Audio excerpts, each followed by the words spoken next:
موږ مشوره وکړله چې دې له څو کسان مسلمانان پکار دي نو وایي یو کس وویل چې اویا مشوره کېدله او بل ویل چې څلوېښت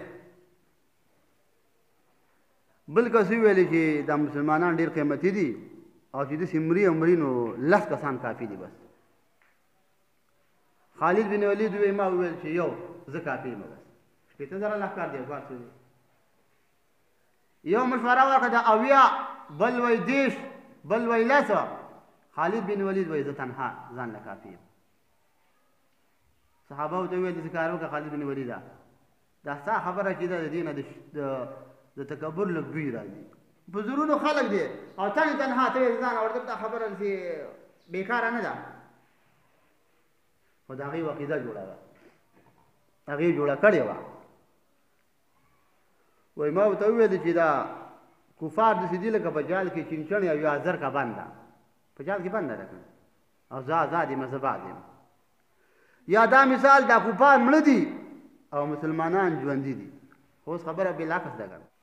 شکیب ارسلان دا د عرب یو عالم دی هغه یو کتاب لیکلی الحاضر اعلم هغه وایي زه د ورځې خفه وم سوچ پرې کوم چې دا مسلمان ولې دومره ذلیله دی د شپې چې ویده شوم ابوبکر صدیق مې په خوب کې ولید ما ته ویل چې ځوانه ولې خفه یې ما چې خفه دا یم د مسلمانانو څومره حکومتونه دي او مسلمان کمزوری کافر زورور وجه څه ده ما ته ویل چې نوجوانه اوله بنیادي وجه دا ده چې حکمران طبقه په قرآن باندې عمل نه کوي اصل وجه ده نو خالد بن ولید وایي چې د دغه خلکو لپاره زه تنها کافي یم د کفارو لپاره تنها هغه به ورته کمیس میسته کمیس ویل دا خو په دغه کې راځي چې کمیس میستلی چې په کمیس باندې ځان بچ کړم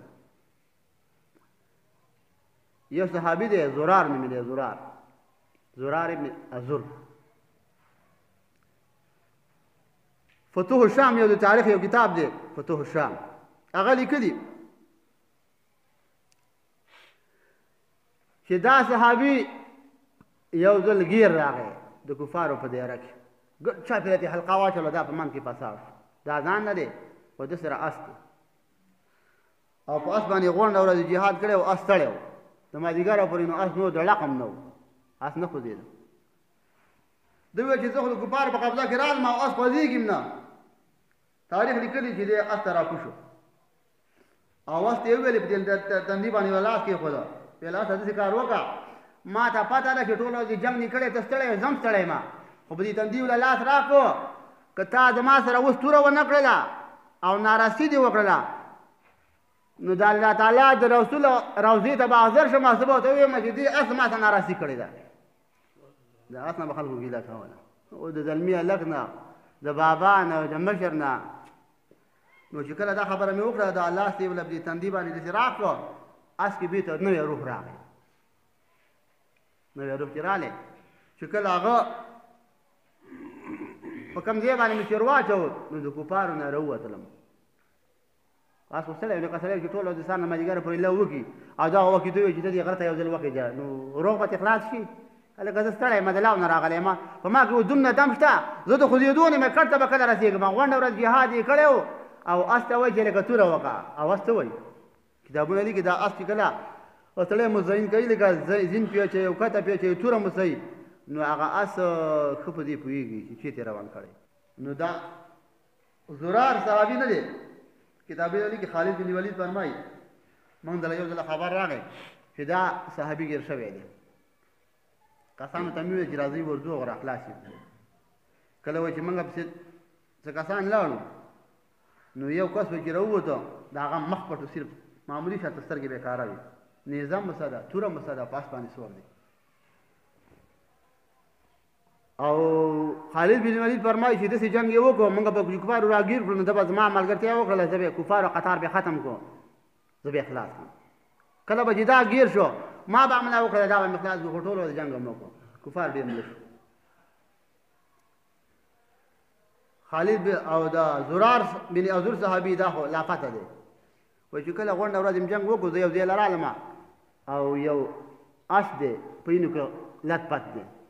توره چې ده په هغه هم په اینو کې لت پت نیزه چې اوسه ده په هغې کې مینه ده خو یو څوک اوسه پروت دی ما ورته وویل چې څوک یې جواب یې نه راکړ دویمه پیر ته وویل چې هلکه ته څوک یې دا زما چې کومه زما ته چې کومه توره شوې ده او کومه بهادري شوې ده که نه خالد بن ولید فرمایي چې زه دې ته حریان یم چې ځوانه دا تا څومره توره وکړله څومره بهادر یې زه به دې خلاصولم زه به چې کله فساد رالم خو داسې بهادر سړی ما نه دی لیدلی خالد بن ولید چې صفت کوي خالد بن ولید ته د الله رسول سیف الله ویلي وه د الله توره نو هغه کفار عمل نه کړ شهید نه د الله نه شهادت غوښتو چې خدای پاکه ما له شهادت راکړي خو چا خوله ښودولې وه خالد بن ولید ته د الله رسول د الله توره ویلې وه نو د الله توره څوک ماتولی شي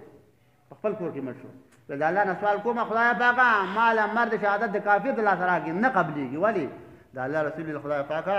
دا ستا توره ده نو چې دا عجیبه نوجوان دی چې زه به کله فساد شم زه به ده خلاصولم ویل ته څوک یې جواب یې نه ویل دوه پیرې ته پوښتنه عثمانه څوک یې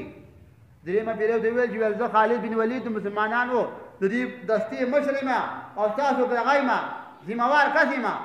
ځان راته وښیه څوک یې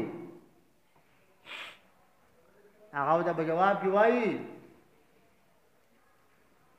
زه د زرار بن احزور خور یم نوم مې خوله دی سترګې بندې کړی داسې نوم مې خوله دی